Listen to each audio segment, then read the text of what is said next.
warahmatullahi wabarakatuh. Saya Muhammad Nur Fajar, perwakilan dari kelompok 8 akan menjelaskan bagaimana sebuah konsep pelabuhan di sini berkembang dari yang awalnya hanya memiliki satu kren dan hanya memiliki lapangan penumpukan untuk FCL.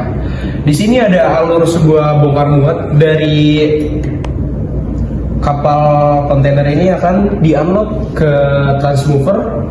Setelah itu dari transmover akan dibawa ke lapangan penumpukan FCL.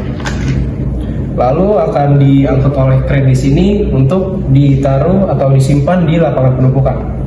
Setelah itu, sebuah pelabuhan akan berkembang dengan menambah beberapa kren dan RTG.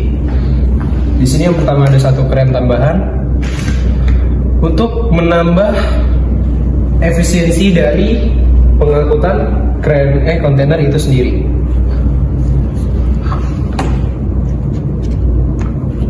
Oke. Selanjutnya di sini akan juga ditambahkan QCC di samping dermaga untuk menambahkan efisiensi dari bongkar muat kapal.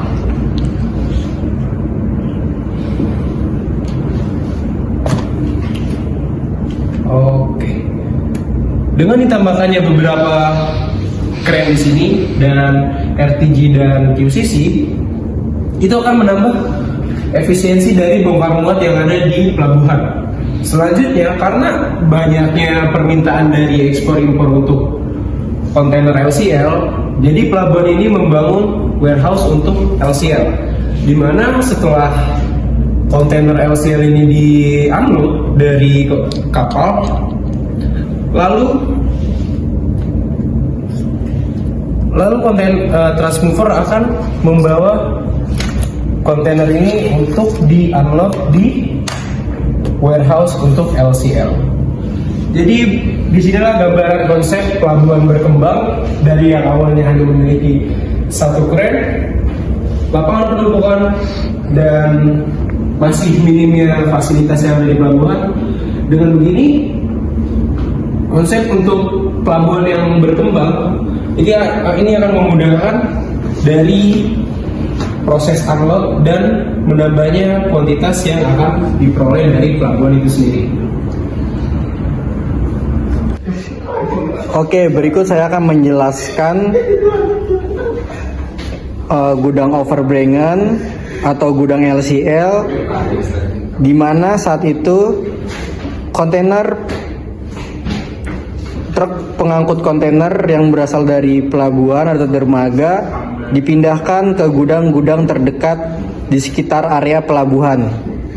Dalam gudang ini mempunyai kelebihan, yaitu ada gudang konsolidasi atau bea cukai.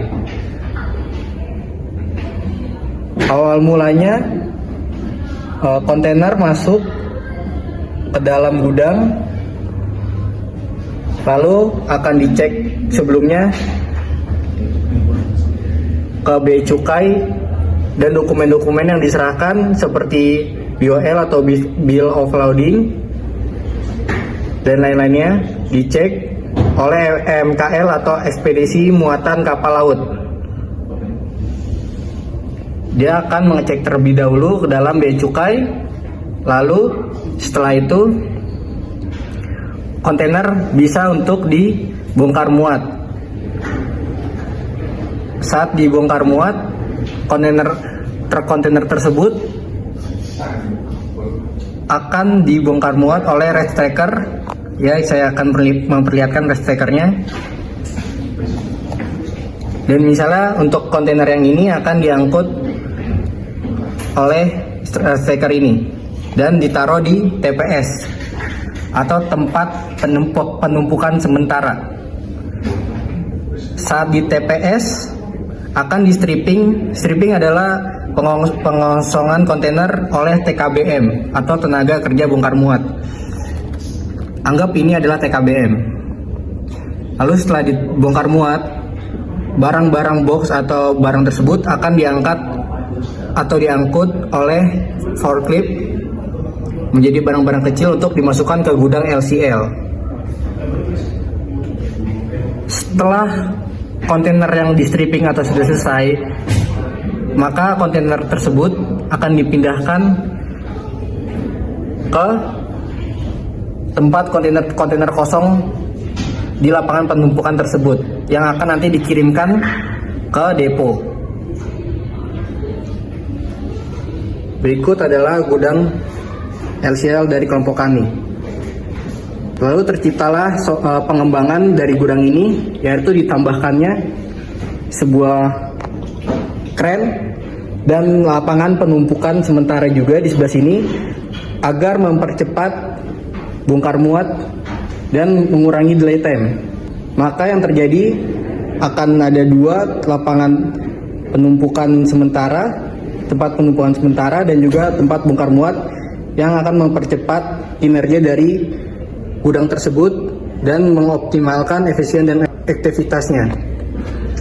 Cara kerjanya juga sama, tapi untuk berbedanya ini akan ada pengembangan kren tersebut dan juga rest tracker untuk mengangkat kontainer yang berada di truk itu. Sekian dari kelompok kami terkait gudang LCL. Wassalamualaikum warahmatullahi wabarakatuh.